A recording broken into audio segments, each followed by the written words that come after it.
I am Halivni from Toldos, Israel. It's February 11th, 2019, and I'm sitting here with Professor Samuel Klausner in Philadelphia, Pennsylvania.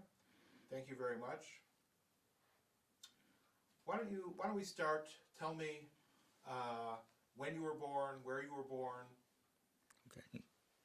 Oh, I was, according to the tales that I hear within the family, I was born in December 19th, 1923, and they told me that I was born in a hospital in Brooklyn, where my parents were residing at the time. What were your parents' names? My father was Edward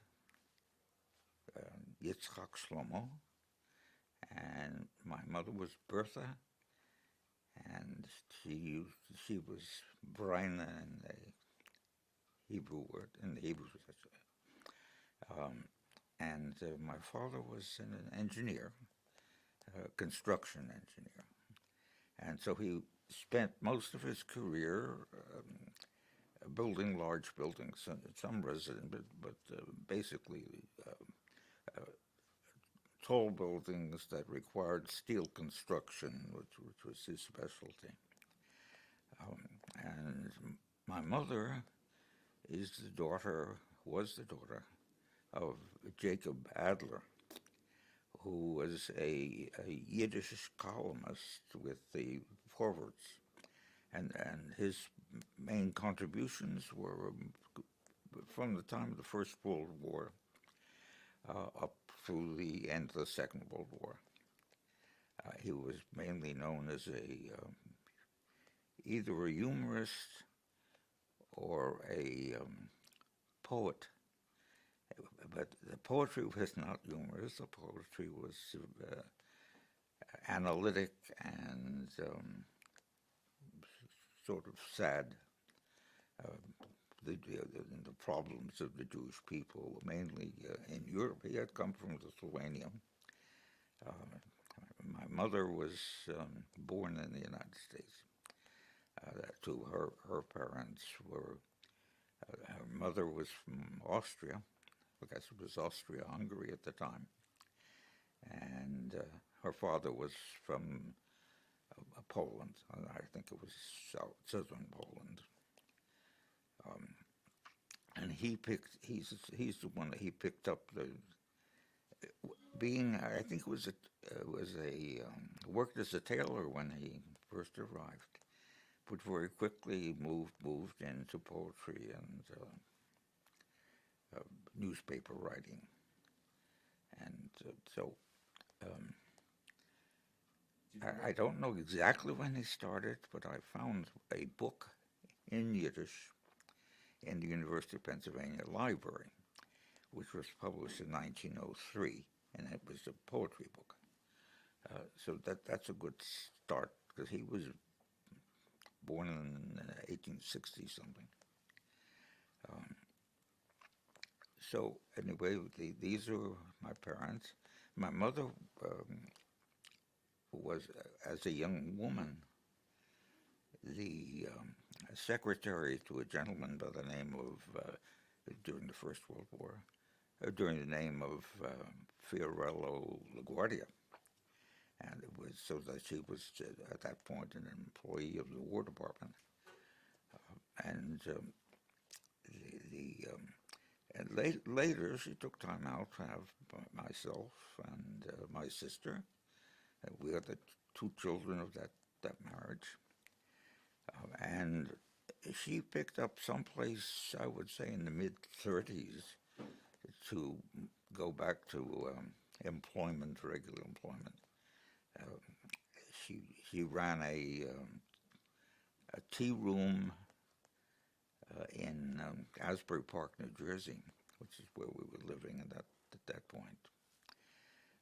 And they sold, in addition to serving snacks and tea, and they sold Eskimo artwork.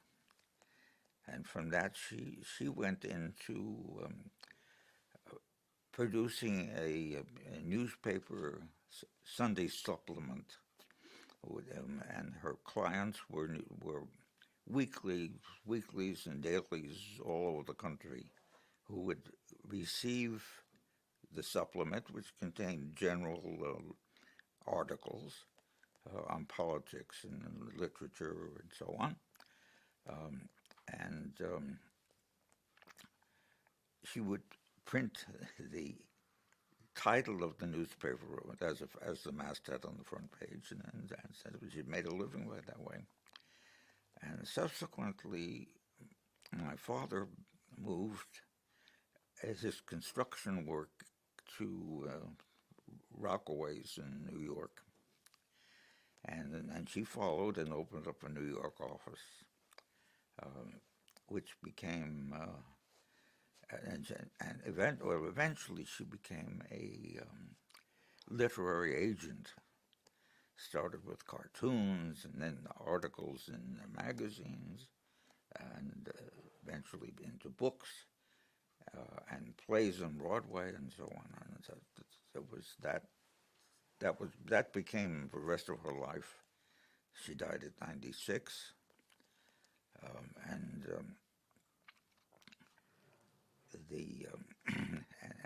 she was primarily known as a literary agent at the time. Unusually,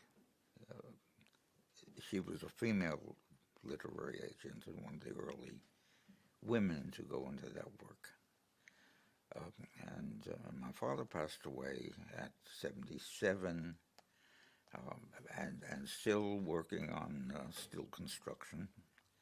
And his final contributions were the building of automobile garages in Manhattan. But it turns out that that became one of the main forms of steel construction in his time. But to back up to Asbury Park, I went to elementary school, public elementary school in Asbury. Before we get to was your father also born in the United States? No, he came here in 1893. Or maybe it was around the turn of the century. He was born in as a small child. And they had come from a village or town named Salant in Lithuania. I guess it was Lithuania at that time. As you know, those principalities changed orientation politically from time to time. So he was completely, I would say, completely educated in New York public school system, as was my mother. And did you know your grandparents? The maternal grandparents. I did not know my paternal. I think my paternal grandfather had passed away before I was born. And I think my paternal grandmother lived the first few years after that, though I never really knew him, because I knew her. But I knew of her and of him. The paternal grandfather, my paternal grandfather, was, as far as I know, in the woolen business. And he was one of 7 children, and that seemed to be the dominant occupation of those people, those 7. And my mother was also a child in a household of 7 children.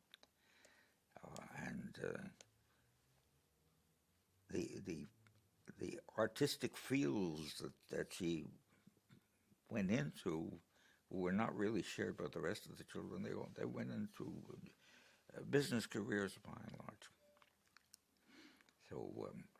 So the answer is yes. I knew both my maternal grandmother, who had come from a suburb of Vienna, and actually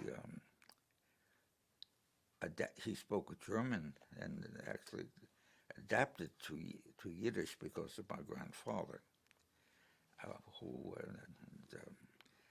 and as far as I've been told, they married it when she was 15 years old, and he was about 21.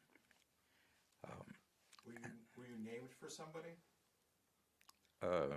Yes, my paternal grandfather, who was deceased at that time, and that he was the official Jewish name is Shmuel Zundel. That's what his name was. But I wasn't fortunate enough to know him. Well, of course, in Jewish custom, I wouldn't have been named for him were he alive at the time I was born. Were they traditional? I would not say so. Well, they were of a tradition, but not a Jewish tradition. They were members of what was then called the Arbeiterring. The work was in English the workman's circle. They defined themselves as socialists and had very little association with the religious side of Jewish life. But they were apparently active in the socialist Arbeiterring group. My father's parents, on the other hand, were traditional Orthodox, but their children did not maintain the Orthodoxy. I started out in a household in which both of my parents were socialist and were not particularly warm to religious life. But when I came along, I discovered synagogue life on my own. That would have been about age 10 or 11. And I started going to a conservative temple, and finding that insufficient, I switched to an Orthodox synagogue in Asbury Park. And that became a rather intense occupation with me. I went to certainly attended the services on Shabbat, but it extended from that to I did Shabbat Mincha too. That's a regular thing. So I kind of was Jewishly educated in the Orthodox synagogue, and What language did you speak at home? English.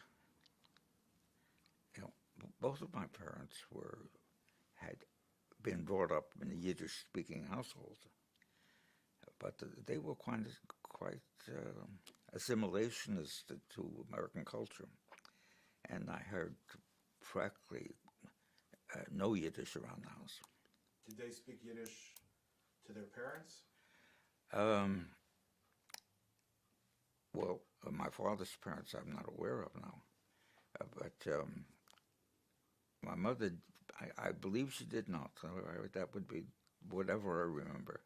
She communicated with him in English, even though he was a Yiddish author. Interestingly, he never passed on his passion for Yiddish, both the daily life and poetic, and he also did gigs in the Jewish mountain resorts in Yiddish, but it was not passed on to any of his children. And I had a conversation with him. He lived to 101, and he was late 90s. And I asked him, I said, and I was visiting their home, and on Shabbat, went to the synagogue. I asked him, Grandfather, would you never have stayed associated with the synagogue before? Why now? And he said, oh no, I've always been associated. Well, okay. But he had the age then that I have now, so I can appreciate memory lapses and the reconstruction of biographies that occurs with people in the later years. So Anyway, he was certainly competent in Orthodox practice, and I've been told that his father was a Chazan in the old country, so that I'm sure he's totally familiar. And his Yiddish writing which I was not taught at home. Like the rest of my Jewish education, was I was kind of an autodidact, in which I went into the stuff on my own. My parents didn't. I became reasonably observant. Certainly observed Shabbat and Kashrut and so on.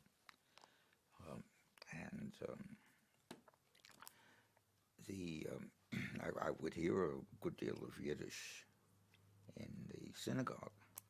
I had the rabbi who had been a student at the Yitzchak El-Hanan Yeshiva. He spoke English, but used Yiddish when he talked about problems like Europe and the Holocaust and such. And so I was hearing it, so I went out and I got myself a book of Yiddish grammar, and I worked through it, and to the point where I could read a Yiddish paper. And that was the same with my Hebrew education. I bought a grammar book, and at the same time I was reading the Parshat HaShavua, and so, which I've read both in English and in Hebrew, and sort of accomplished that. So, and I took some Hebrew language courses in college, which was NYU at the time, and there was a group called the something like the Jewish Cultural Society, and I took a few courses with them. But otherwise, I arrived in Palestine in 1947, and I want to take a step back to see before. Yeah, what's the question now? How you went to elementary school? You said in Asbury Park. Right, and I went to high school in Rockaway Park in New York, and then I went on to NYU. And what did you study at NYU? And I was in the School of Education, and my focus was on secondary school mathematics education, which I did student teaching in, but I never maintained as a serious field. I suppose my degree, the bachelor's, was in mathematics, or mathematics education. But I found that by the time I was ready for graduate school, I wasn't that strong in mathematics that I wanted to do it in graduate school as well. It was like I could get a decent grade in an exam on mathematical issues, but I realized that I was not creative in the sense of being able to create theorems, and I knew that was what would be the name of the game in graduate school in mathematics. So I shifted into educational psychology, which I finished and got a degree in Doctor of Education in psychological aspects of education. What years were you? And what year this, were you in college? well, I started probably about 42, I think, entered college, and at 43 I enlisted in the Air Force. I use the term enlisted because it really was a volunteer joining before the draft was around, and I think that I went into the military as a volunteer, partly because I was felt very strongly that we've got to that we needed to rid ourselves of Hitler, but also because that gave me a career opportunity which I could achieve to become an officer as long as I performed properly during the cadet program. And I wasn't that convinced that if I went into the military, so let's say in the infantry, that I would have performed that well. And so much in the promotional pattern of the Air Force at the time was getting along with the next rank above you. And I just did not have the confidence that I would make that. I didn't see myself as a regular guy, which the captain who was in charge of our unit really was. Anyway, my approach to the thing is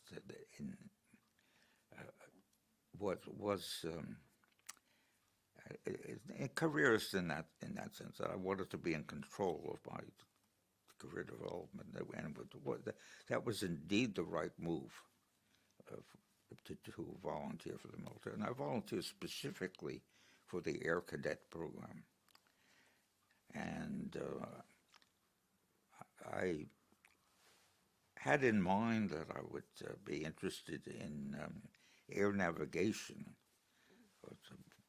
In high school, I had math, and I had focused on such things as trigonometry, which is important in the theories of navigation. And was that when I arrived at that point, I no longer needed trigonometry, especially not solid trigonometry,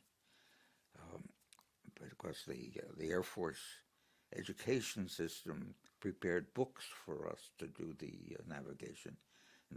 There were books where I could look up the latitude and longitude of a particular particular stars, and what their the term is azimuth, azimuth, UTH. And what we did with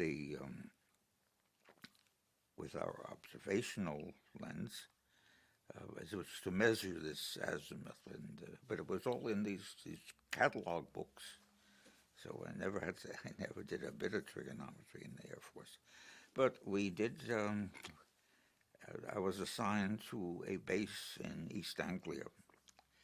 We were flying B-24s, and I was a navigator on the B-24. But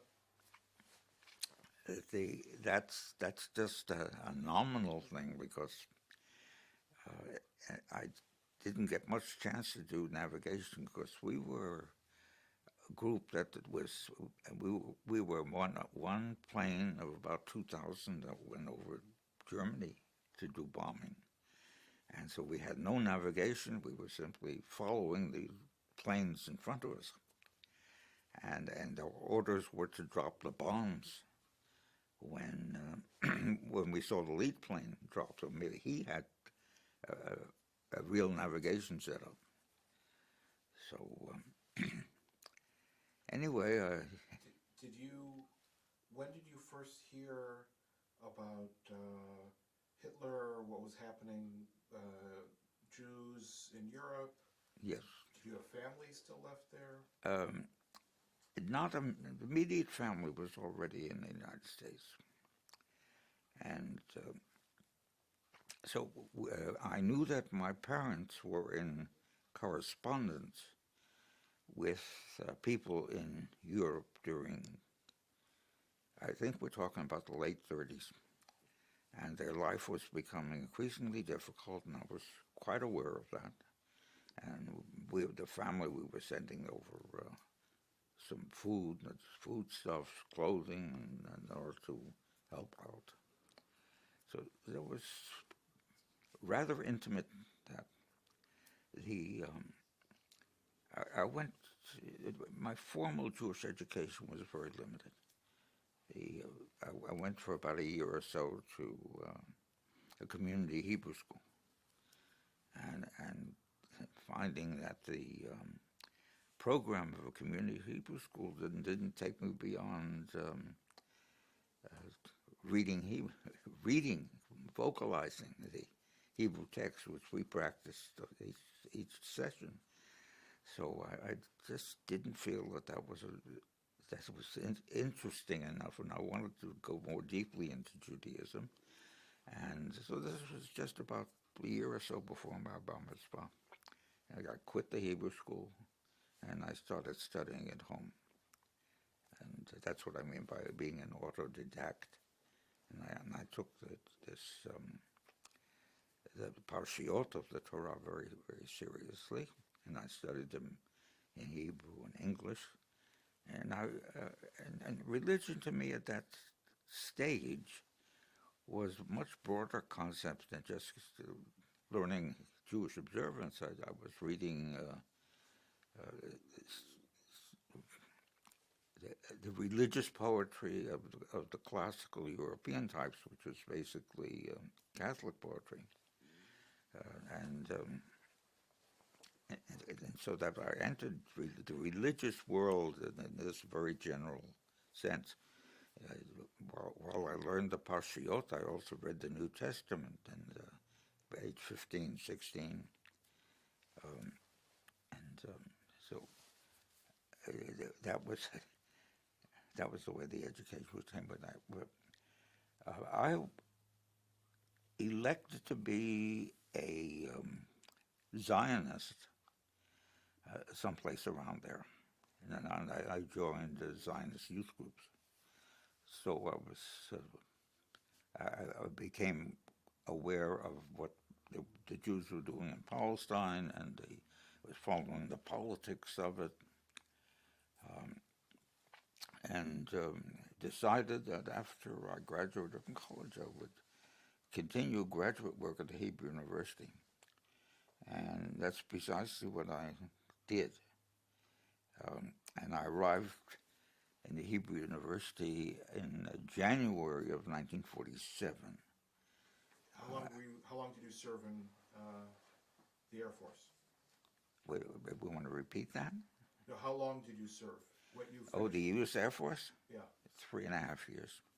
And the reason I know it precisely is because the GI Bill was attached to the number of days of service.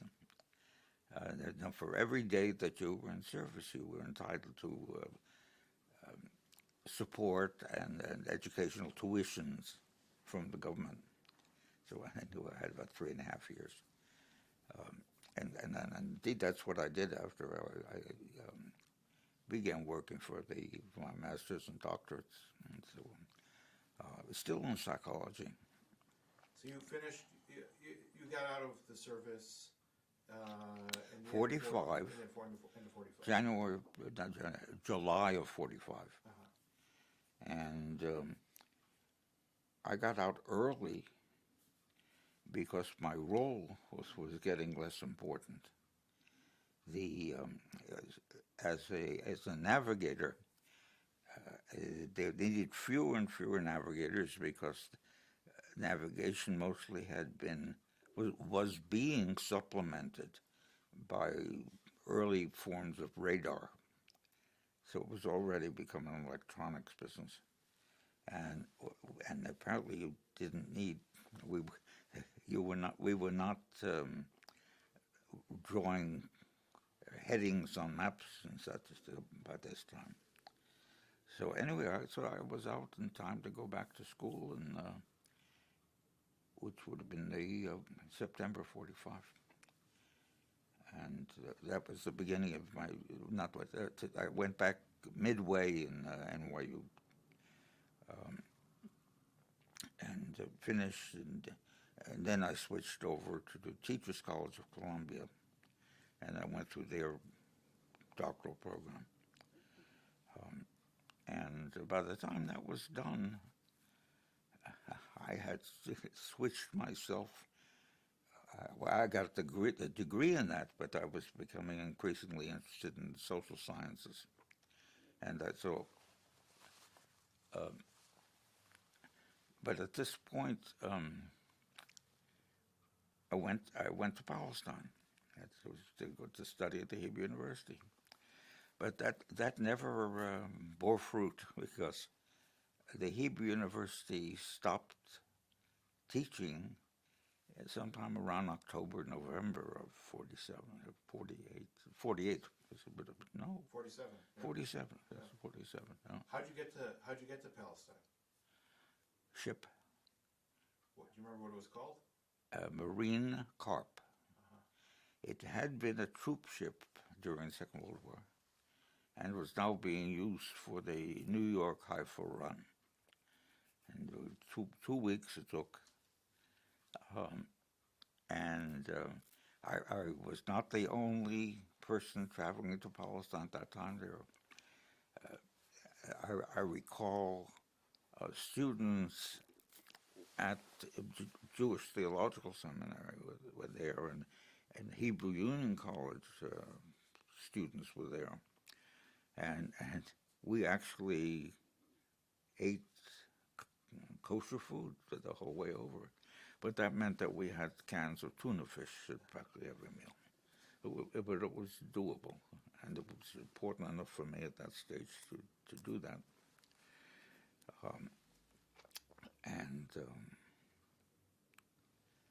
I had some interesting conversations with.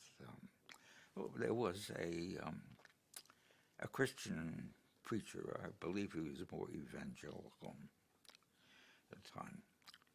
And as we approached Haifa, we became concerned about the security situation in Haifa.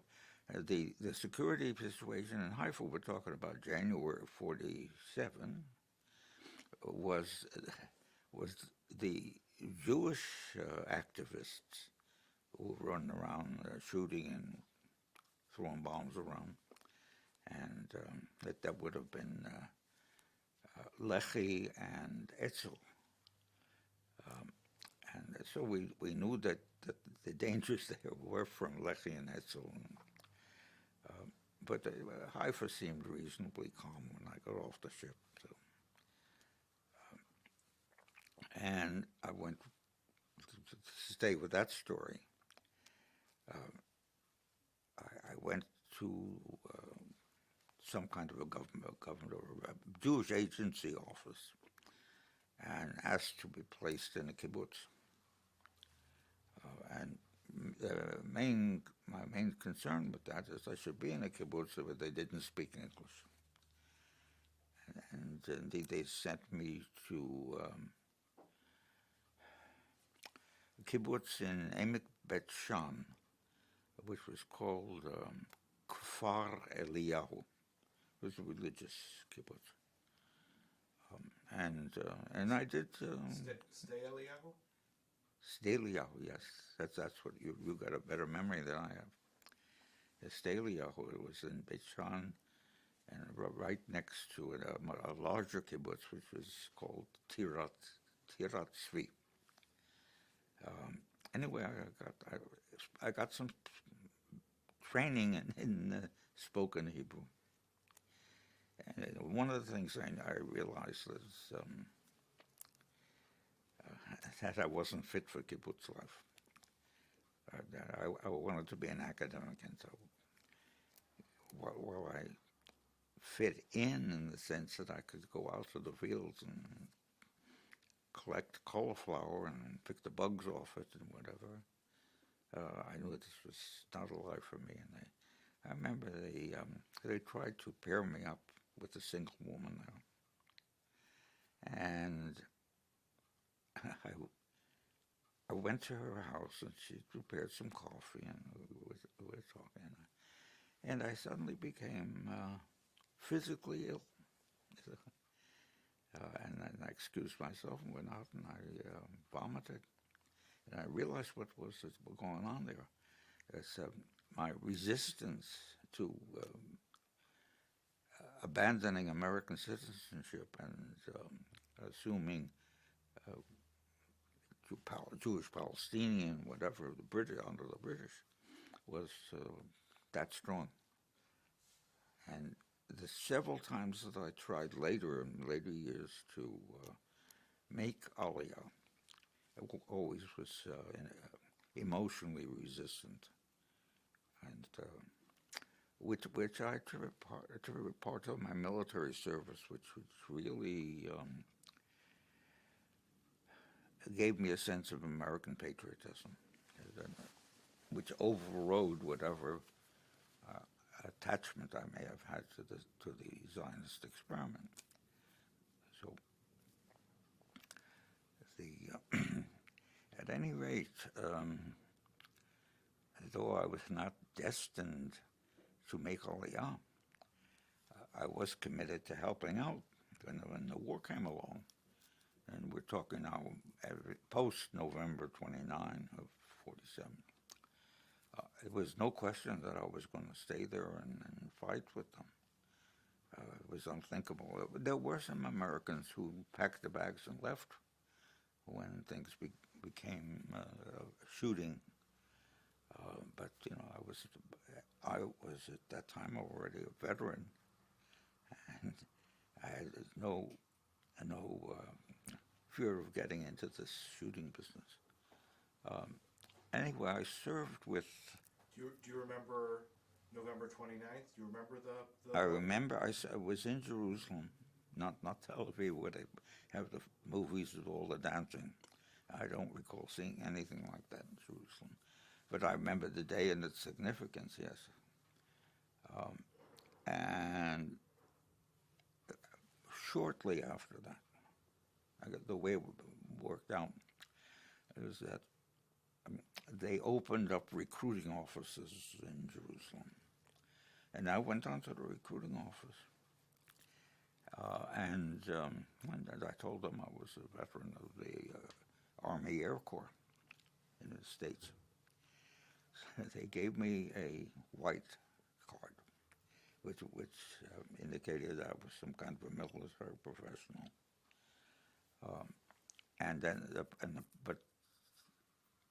So I was, in a sense, designated by that to go and join the Air Force. Well, it wasn't so easy to get out of the besieged Jerusalem at that time. So I did participate with the Haganah in Jerusalem.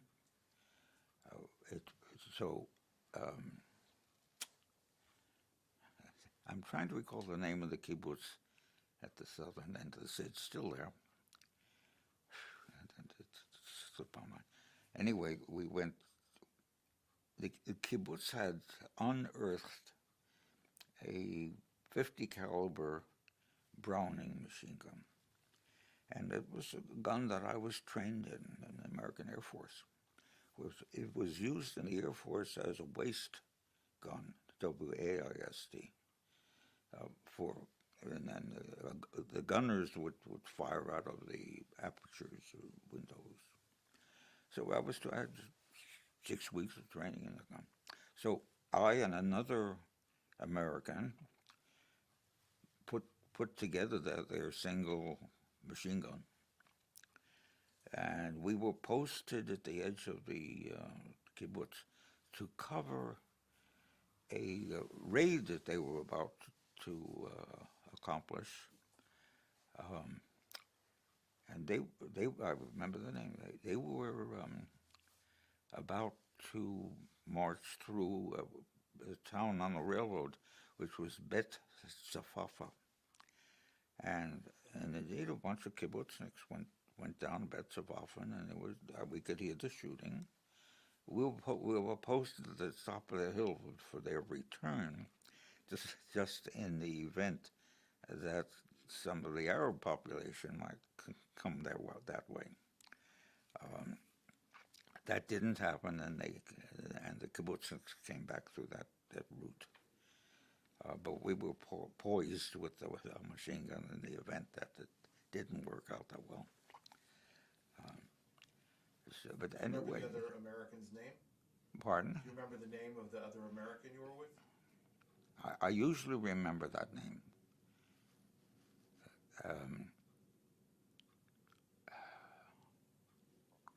I don't at this moment. Okay. But I knew him well. He also came back. he knew the Browning because he was in the infantry. So that's where we were able to work on that together. Well, he came back and he so the names and he worked for the Department of Corrections of the state of Virginia, I think. And he had a doctorate in psychology, and so he was dealing in prison psychology. I never did see him much after that, except at one point his obituary appeared in some newspaper, professional journal, I'm not sure, but it appeared, and it was it was that was the first time I heard of him. I knew what he was doing, but this had appeared, and so I did make a trip to, or at some point around there, and I did visit his widow, who I knew from the time I was returned to New York, and then she was returned with this gentleman.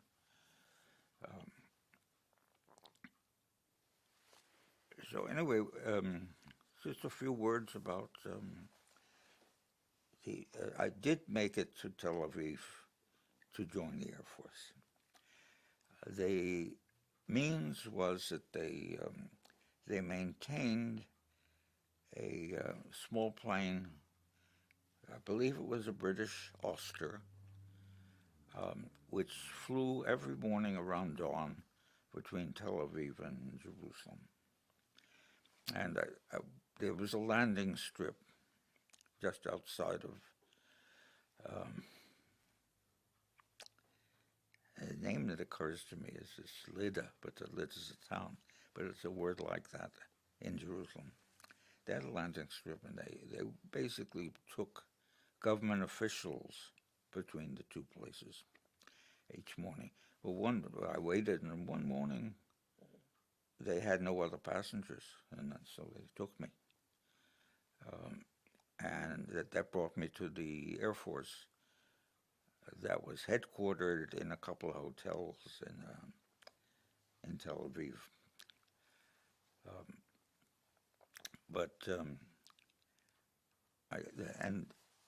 In the Air Force, I was basically classified as a navigator, and the navigators were assigned to the transport planes. Was Agafa Tovola Ha'avirit.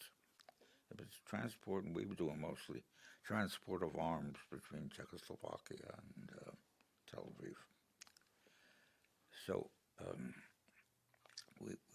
we made such flights, and I was a navigator.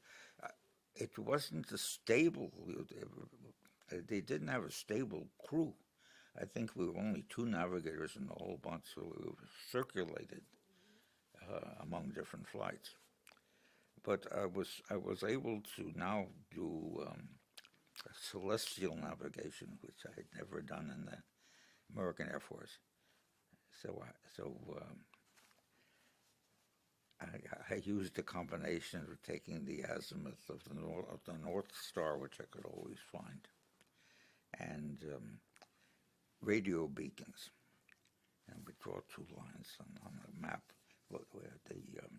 Getting a fix in navigation, you're supposed to draw 3 lines. The 3 lines would be of equal altitude in the sky of these different stars, and it leaves you a little triangle of the 3 lines.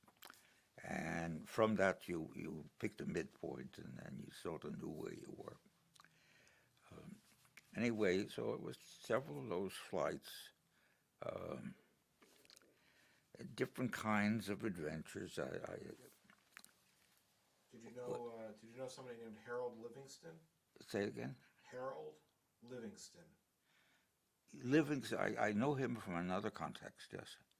he was in what was called the 101 Squadron, which were individual fighters, and I was in this transport group. So we weren't at the same base, but he came in to my mother, the literary agent, years later, and presented to her a manuscript of Harold Livingston. And he did a fictionalized description of what the Air Force was like in Israel. And so I never met him face to face, but I knew of him and his work.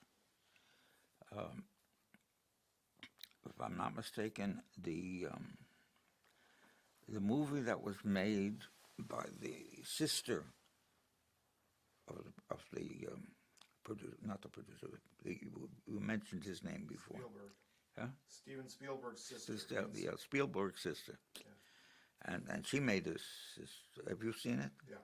Yeah. Okay. So you know, when that movie came out, I published a critique of it because there were some very foolish things in it, and then a bit later I saw another version of it, and the things I had pointed out that were silly, they took out. First thing was that they were taken off in Piper Cubs from America to Israel. That Piper Cub has a range of about 200 miles. what I know what got into them. And they had a story about some guy who was flying an airplane, came down, and they found a bunch of kibbutz people that were coming toward him with pitchforks or something. And he knew no Hebrew, so he's supposed to have said gefilte fish. And that was the secret by which he identified himself as Jewish, so they shouldn't use their pitchforks. Anyway, I recognize that as an urban narrative. Urban, that's not the word, that's urban what? Legend. Urban legend, yes. It was an urban legend. Yes. And that they took that story out.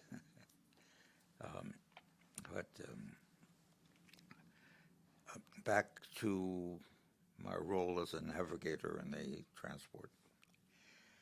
So one evening, I'm deciding, well, I gotta go and see Prague. We had a layover there, and our station landing field was a town by the name of Žatec, which was in what had previously been Sudetenland in Czechoslovakia. And I saw a group of Israelis. So I did what I would have done in the American Army. I just attached myself to them and marched towards Prague. Well, we went about 15, 20 minutes, and one of the guys comes to me and says, we would prefer that you not go with us. So I was offended. What do you mean I came all this way and fighting with you and you don't want me to come? Anyway, I realized that they were, I was already learning that the native Sabra was very particularistic in his selection of friends and so on. So I was barging into a group with very special ties. So I left them. That was one of the things. Another thing, they used a navigator in many roles, not only to guide the plane, which they didn't always listen to because I think the pilots had their own maps, but for different operations. So one day they could call and send me out on a small plane mission to bomb an Arab village in the Negev.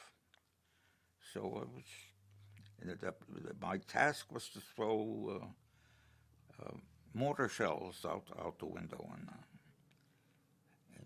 into this whatever. You know. And on another occasion, they call me in the evening, and they say, you're going to bomb Damascus. So, and I wasn't on that plane as a navigator. I was on that plane in the role of what they then called a bomb chucker. They opened the door, the bombs, they were 100-pound bombs, sitting on frames, we pushed them up. I think that was the first raid ever accomplished in Syria. I think there was one other raid that was done by the Air Force, which is when they got 3 B-17s, the crews of those planes flew them in over Cairo. And it's a little dispute that they drop a bomb in Cairo. They just fly by and upset the people and whatever. But most of the bombing that was done for military support bombing.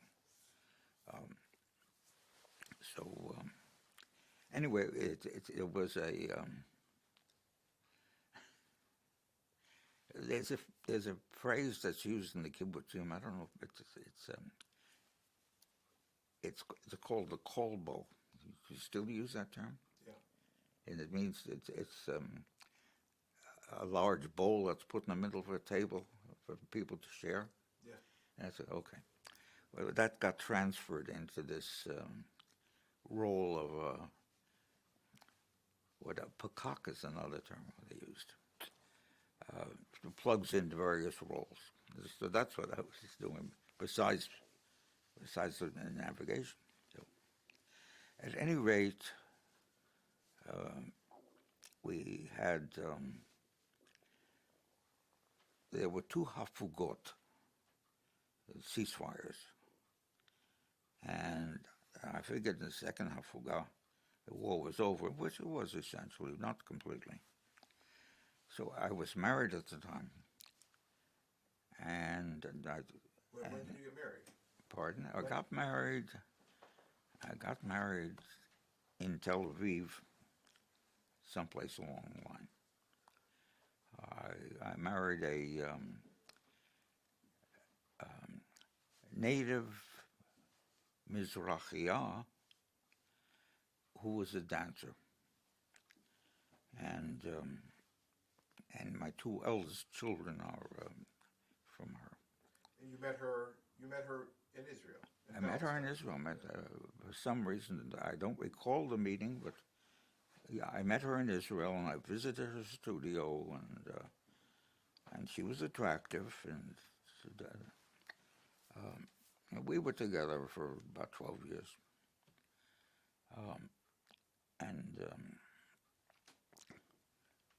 By that time, I'm back in the States. I'm in academic stuff, and I meet a woman who is secretary to the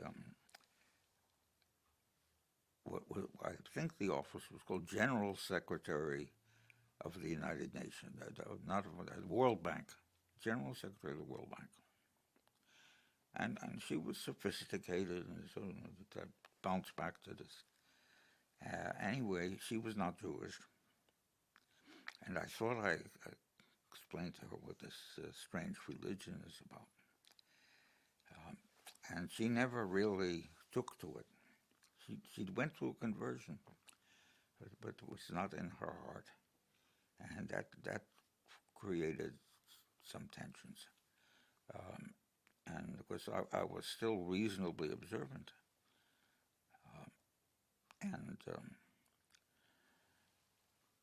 So that marriage ended after 17 years, which subsequently I met this lovely lady that you met this evening, who was also a professor at Penn, and that's been wonderful. But we've been married 25 or so years, and that's worked very, very well. We have no children together because I had a second set of children with the previous one, so which was enough. Okay, so following the same chronology, I came back and I realized that I was not destined to be a psychologist. The Hebrew University had used me. I got a job at Hebrew University, and I went back to Israel for that job, and they had set me up with a laboratory, psychological laboratory, and I knew I wasn't interested in. Anyway, I did teach psych, but eventually left, came back to the States, and at that point realized that sociology was more attractive, and I did. I went to Columbia and got a PhD in sociology, and then I had a series of civilian jobs.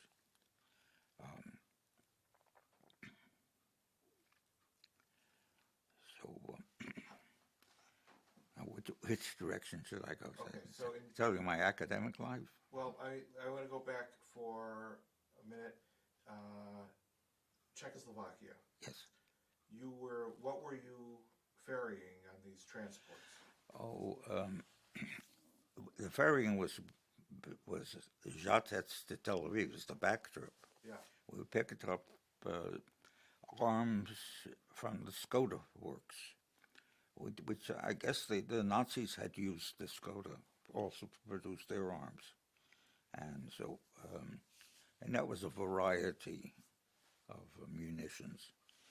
And toward the later trips, they began to place what was known as the German Messerschmitt disassembled in the holes of these planes that we had brought in. And so we were flying these Messerschmitts to the Israel Air Force. And that was not a successful mission. Most of the pilots in the Air Force were either from Britain or the United States. And apparently they found the Messerschmitt too hot, it's the term that's used, too hot an airplane for them to do. The other term to use is transition, because if you went from plane A to plane B in the States, we went through a course in the new plane. There's no such thing in the Israel Air Force. We just put them in there. So they crashed in unusual numbers, and mostly it was pilot error. So they never entered significant military service. We had brought a number of them, and they were reassembled and in a I don't remember exactly where the base was, but there were American volunteers at this base who were airplane mechanics, and they would put these planes, assemble them, and so on. They also became a center for repairing messed up planes, the planes that had crashed that they could put together again. And that was done under the direction of an American aircraft mechanic who knew enough about it. How would it work? Would you fly an empty plane to Czechoslovakia? Yes. Yeah, I don't remember that we carried any cargo to Czechoslovakia. And then you would get there, and then and overnight or next day they would load it with freight to come back, which was the munitions or these Messerschmitts, and then we would fly it back. Did you know a guy named Al Schwimmer? Of course, I never met Al Schwimmer, but he was a dominant influence on the whole American thing. I take it you know his story, and he was in aircraft, I think aircraft engineering, though I may be exaggerating, in California. So when they brought him over, he established the company that was making airplanes, Israel Aircraft Industries or something like that.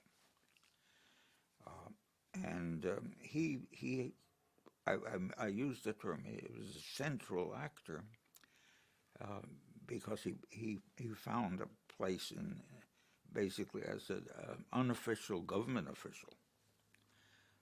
And they listened very carefully, and as he developed the aircraft industries of Israel, and so he made a very significant contribution.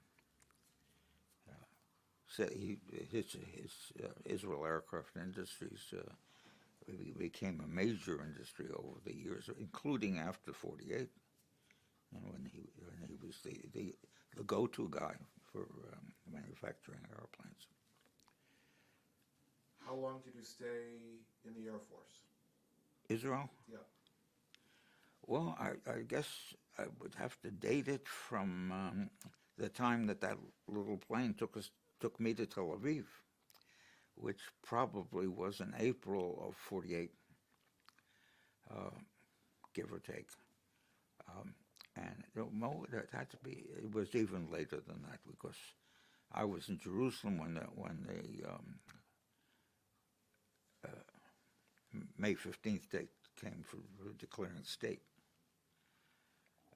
So it was probably after that. Let's say it was the end of May until August.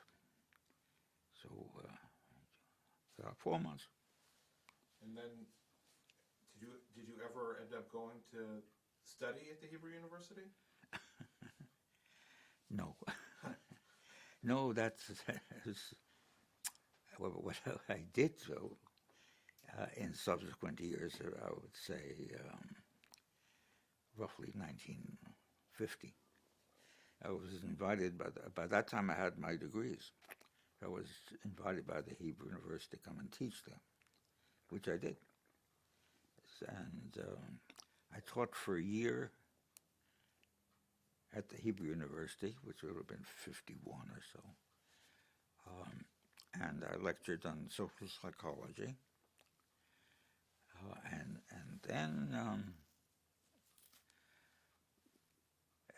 then I became a psychologist at a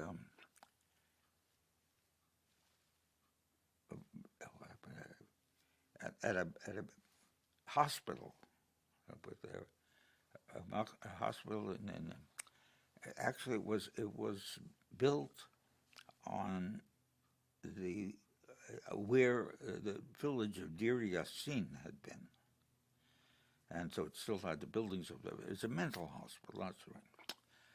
And I was appointed psychologist of that hospital. This is in Givat Shaul? Givat Shaul, exactly. You're very good. Socialized to these things. For me, it's 70 years of memory. I was a psychologist of Givat Shaul, and my main contribution was to develop group psychotherapy for them. And what I did was I took patients that spoke either Hebrew or Arabic, and I used them as my tools, as it were, to do psychotherapy, because we split the patients up into Arabic-speaking and Hebrew-speaking people.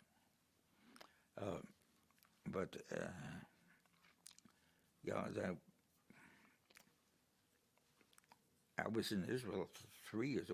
3 years. I try to remember what I did in the third year. Oh, I know what it was. I put in 4 and received a grant from the Ford Foundation to do some research on immigrant absorption in Israel. And I wrote an extensive article in Haaretz at that time, which I still wasn't able to write in Hebrew, so I wrote in English. They translated it, and the article was called Ha'ivri Chadash, and I talked about the development of the culture and psyche of the Sabra in that article. But after that, I came back. When I came back after that, which was 1955, I re-registered at Columbia in the sociology department. And let's see, 55, I must have, yes, I know. Before I was finished with my dissertation in sociology, I got a job in Washington, and work where we put in applications for grants from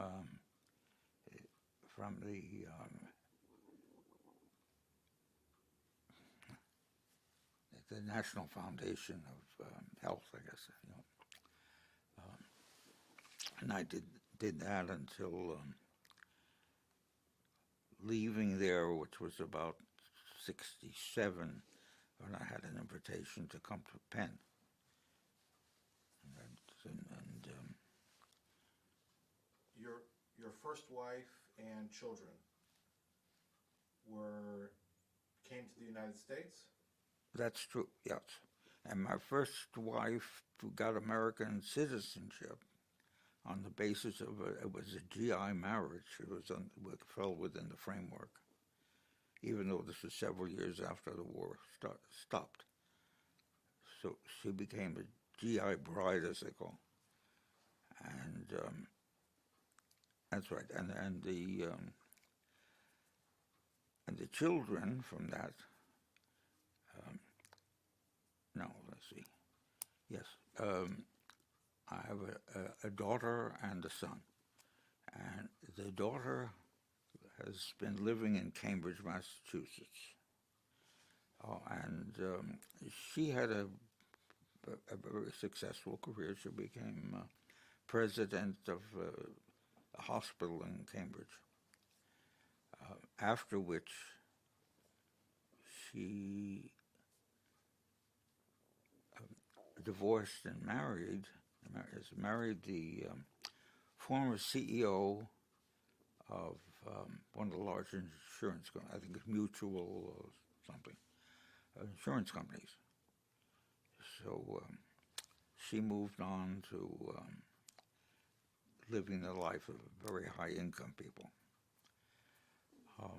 And the boy went into computers, and he's still doing work in a computer in a old people's residence, taking care of the computer problems. And he was teaching the what were called voice-activated computers. So these are computers that are for people who are like paraplegics and have only their voice to operate the computer. So it specialized in that. Then my second wife, I have two children, and let's see, the oldest is now about 50, 51, and she's the senior vice president of Blue Cross at this point. So she's got a high-powered job.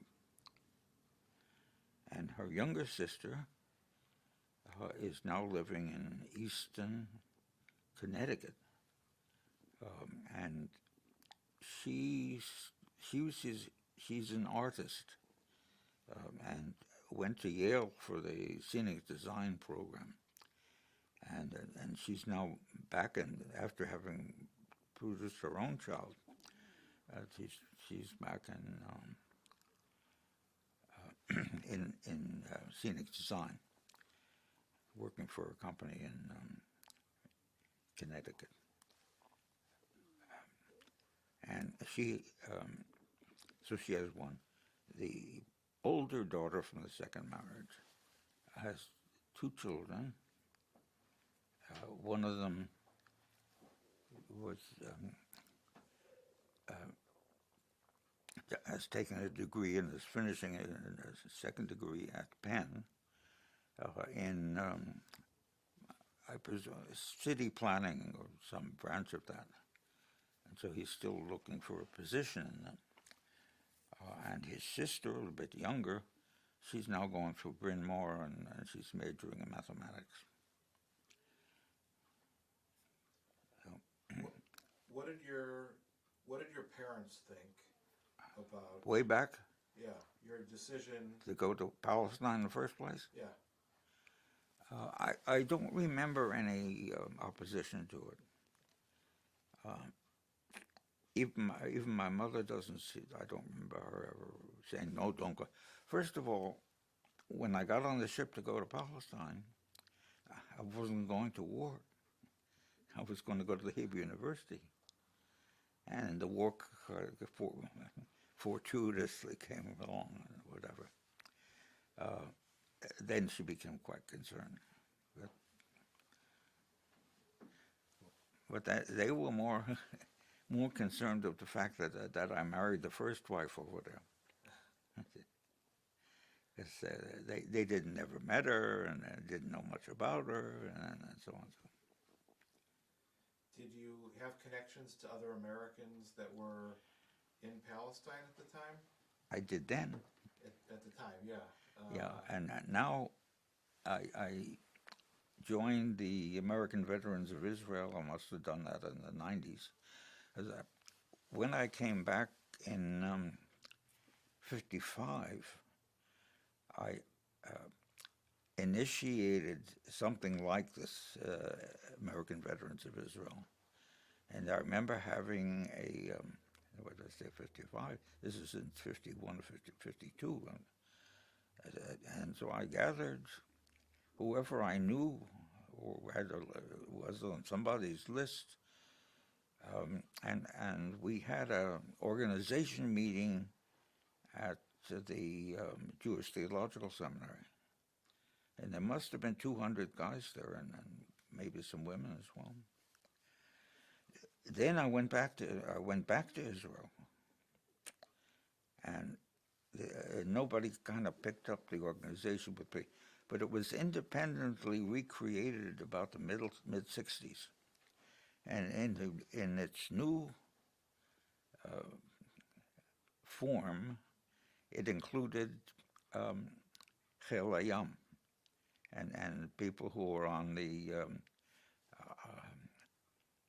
illegal immigration ships, the Aryeh. So, and I don't remember joining them at that second round. I must have been other things, but I did during the late 80s and 90s, and I was president for a while.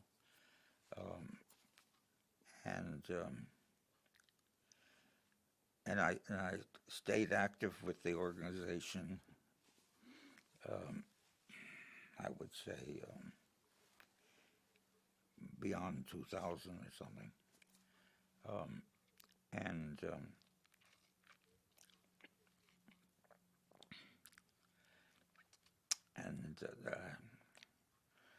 By that time, the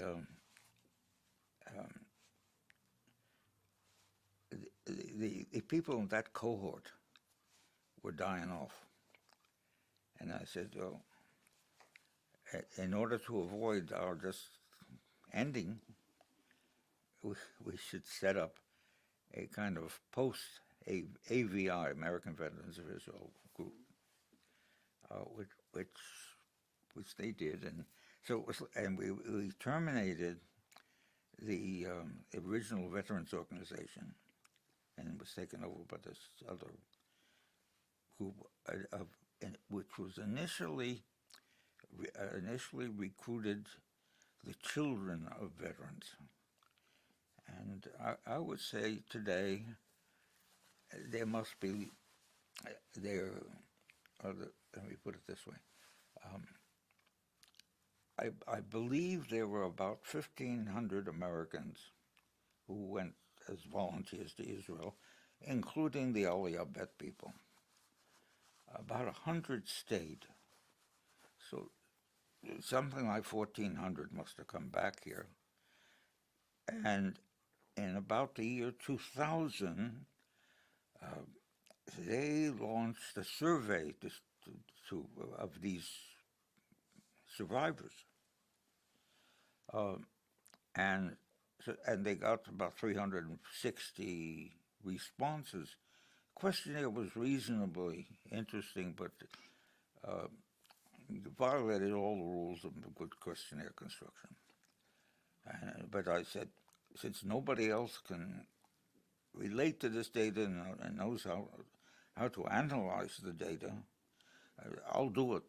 So that it shouldn't be lost. So I analyzed that data. And by the time I got into it and had written a few papers on that,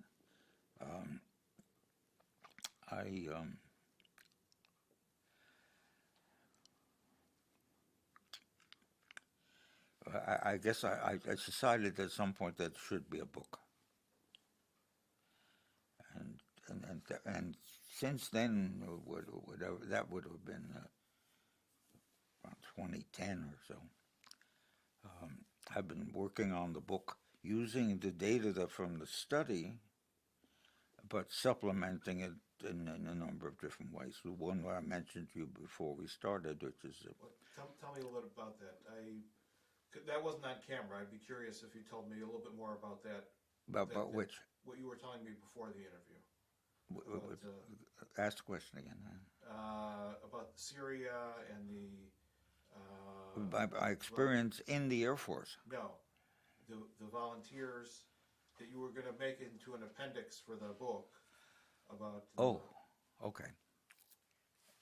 The book has about 5 appendices that are mostly done.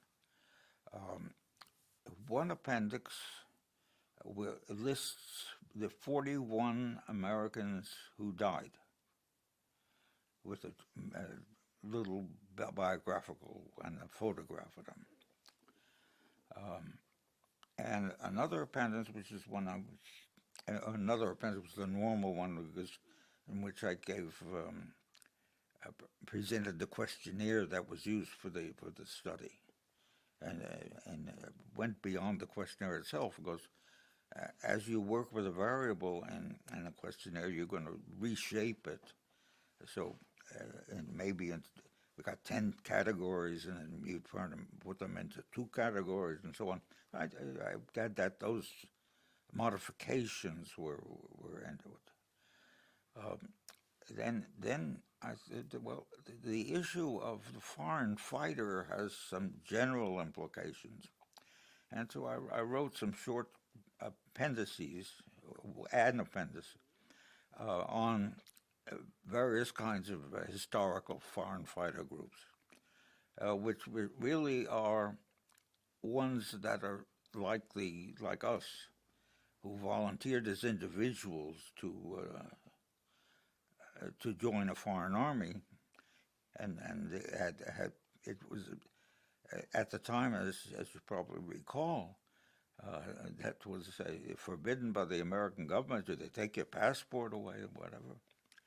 Well, I never knew anybody got a passport taken away, but that was the thing. That was a great fear among American volunteers. They could lose their American passports, which never happened.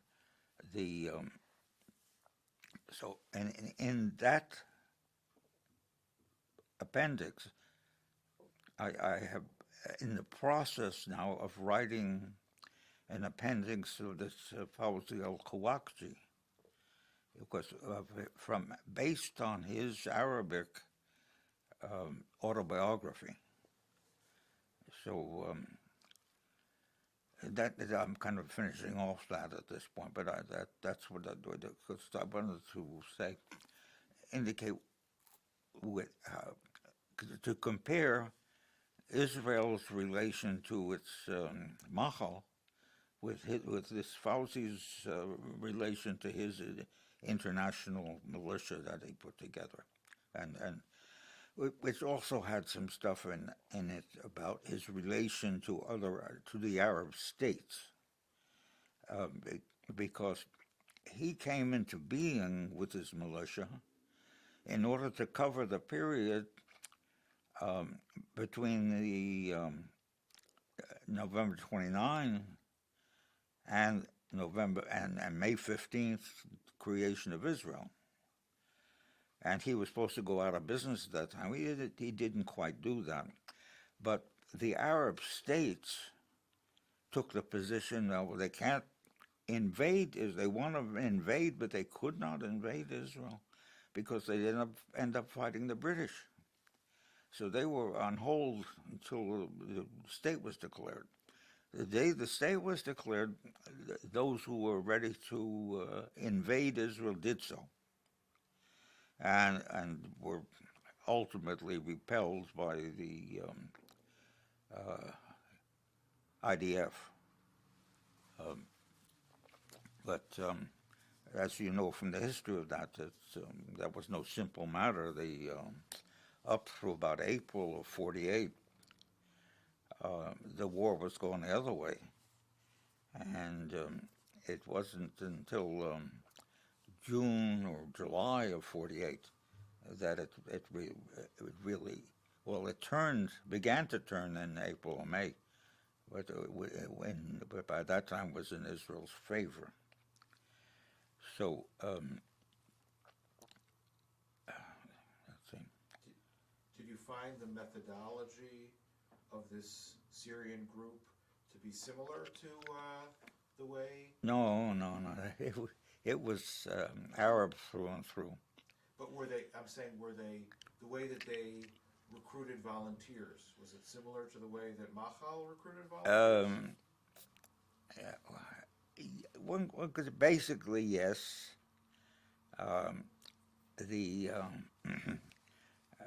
I think, though, they used the term Arab.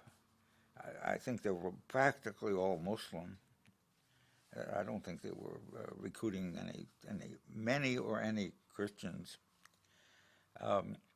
And they were different from the Israeli method in that I think Fawzi's first approaches were to appeal to the Arab governments to lend him soldiers from their regular ranks who were, in a sense, landlocked and unable to invade Israel, so they could give him some soldiers.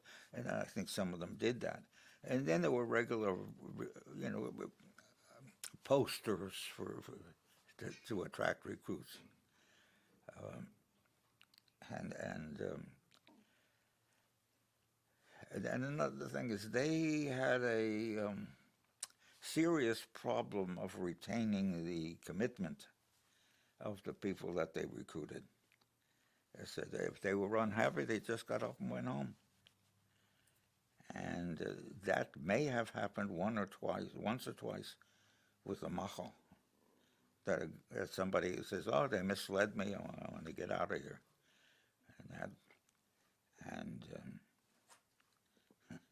and then there were a problem of false Machalniks, which I have found no evidence in the Arab group. What do you mean false Machalniks? One guy they were convinced he was a spy. And they were discussing, what do you do with a spy? And there was one opinion in that meeting, which was get rid of him. And another one said, that'd be crazy. Just let's send him back home.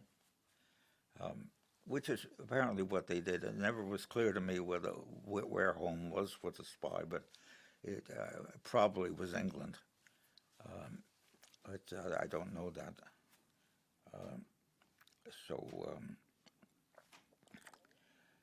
They shipped him out one day.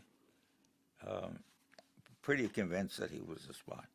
Anyway, within a month or so after he was shipped out, I found an article in a Cairo Arabic newspaper, which was a report of an interview of this gentleman who gave facts and figures about Machal recruitment and the kind of armaments that the Israelis had.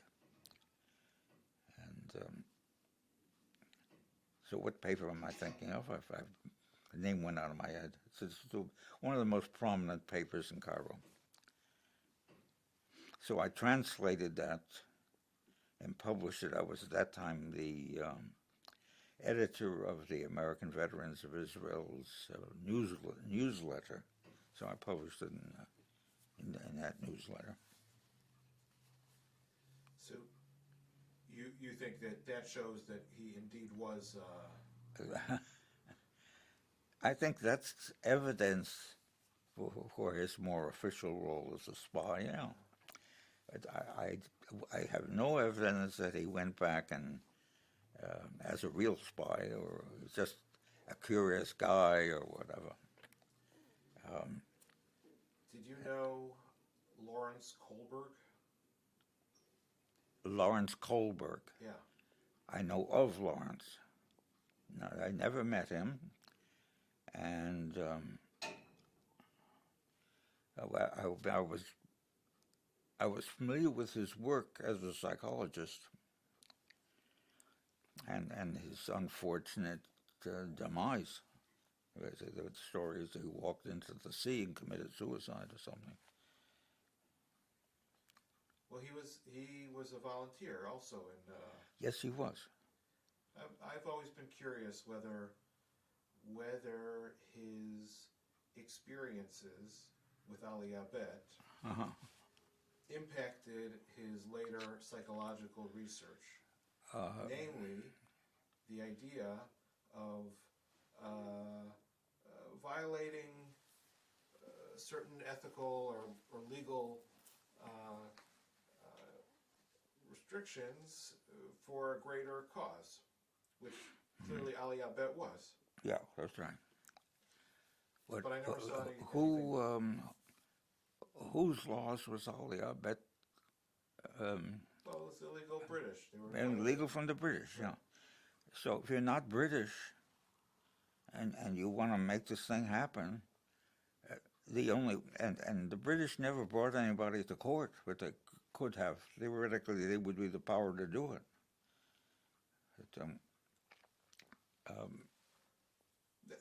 That's like from the theoretical basis. I'm curious if it impacted him. Well, that I can't comment on. I was just curious if. I never occurred to me to ask that question, and I didn't know him enough personally. The research the questionnaires, was that done by Ralph Lowenstein? Was he the... I don't recall that he ever returned a questionnaire, if he was on the list at that time. But who had actually put together the... was there anybody academic that was... Nobody academic, no. Oh, it was... The questionnaire, I think, was largely composed by Spiegelman, yeah. And is it now, the material is now in the American Jewish Historical Society? Yes, they are, yeah.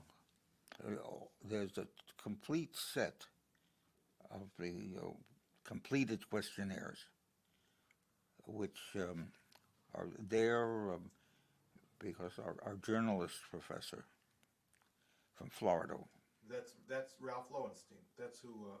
What's the name? Ralph Lowenstein. Ralph Lowenstein, yes. Ralph placed them there. Yeah. And then during the analysis, it turned out that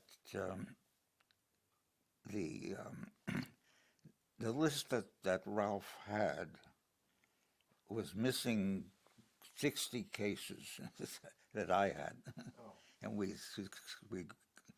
and I had some he didn't have, whatever. We exchanged, but I never analyzed those 60 cases. So, because I was pretty much done with the analysis by the time we found it, but I do have them someplace, and I believe the museum archives on 16th Street in New York has got the full set too. Okay. I want to go back to an earlier question. In Asbury Park. Yes. Did you know Zimmel Resnick? Does that name? What's the first name? Zimmel Resnick. No. He owned the amusement park. Okay. And I've heard that they were involved in some of the weapons smuggling. Okay. Was done through the amusement park. Yeah. Okay, not familiar to you. Yeah, I have nothing to say on that. I did have some of the names at one point of the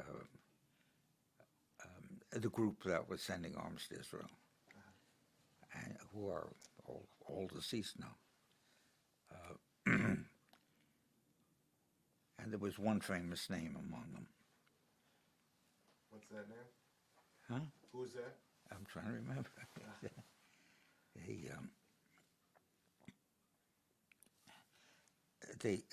His name was attached to the whole armaments business, and so if you ever went into that literature, you find his name. It was called his X's Group. Oh, the Rudolf Sonnenborn? Sonnenborn. Oh, yeah, that's right. Yeah. Yeah. Okay. Yeah, you've done your homework. Anything else that you want to add about your time, Palestine, Israel, Machal, related stories to that?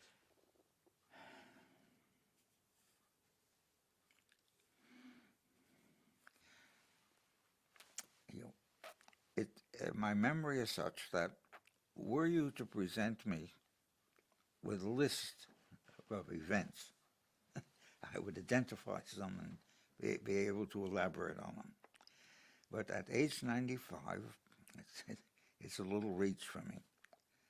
So when the question is asked as general as that, it's hard for me to... Right. I asked a bunch of the questions. I was just curious if there was anything. Do you remember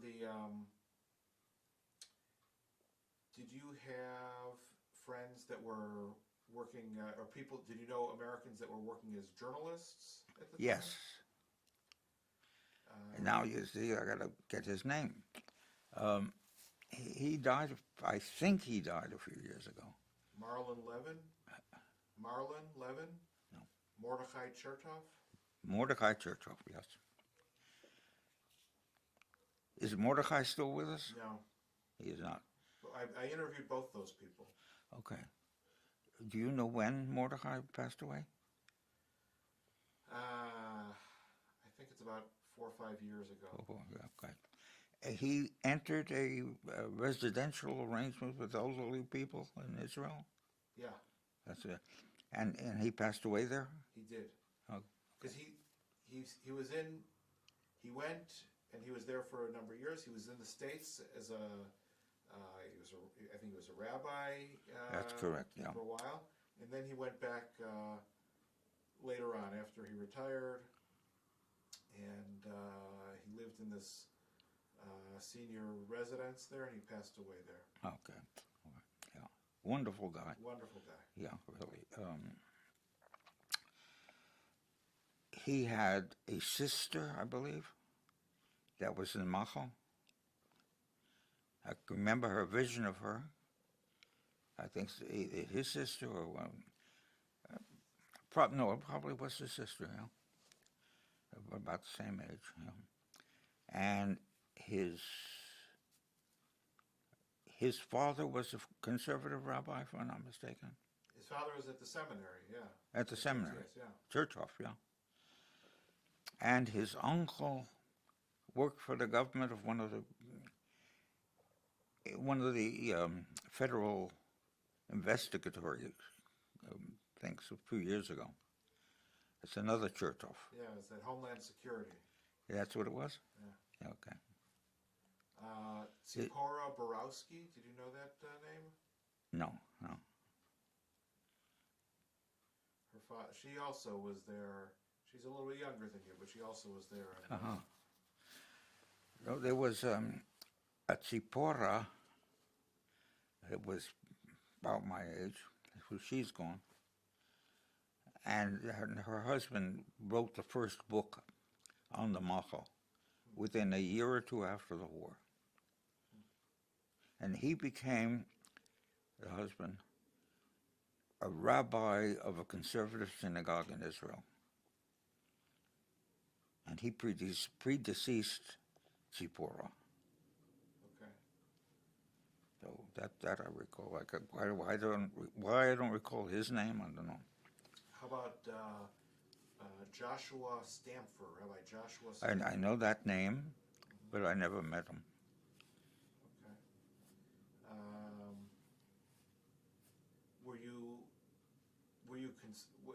When things were starting to heat up in Jerusalem, the bombing of the Palestine Post and other things like that, were you concerned? Were your parents concerned?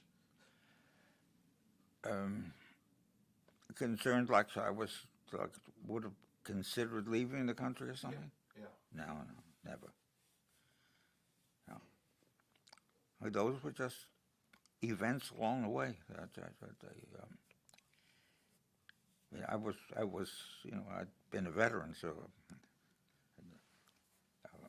that may have played into my reaction. But when the bombing of Ben Yehuda Street occurred, I was sleeping over with some friends about only a couple blocks away.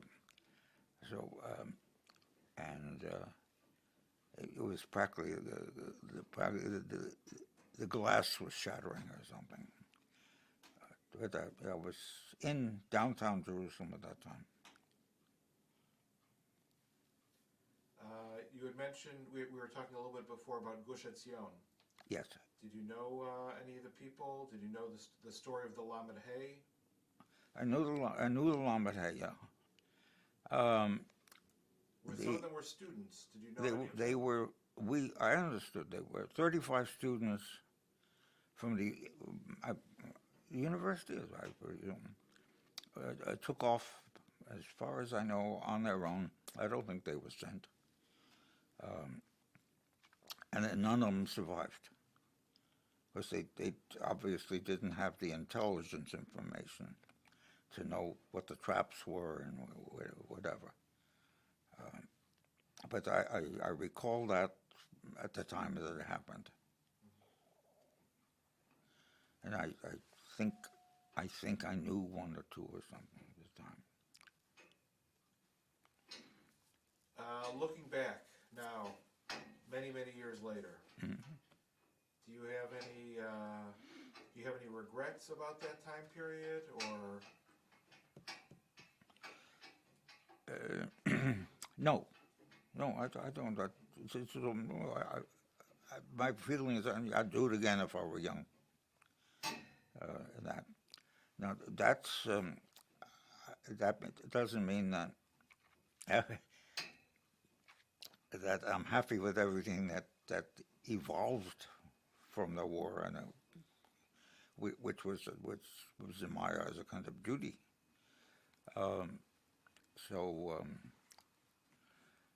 In my present politics of Israel, so I'm not happy with Netanyahu,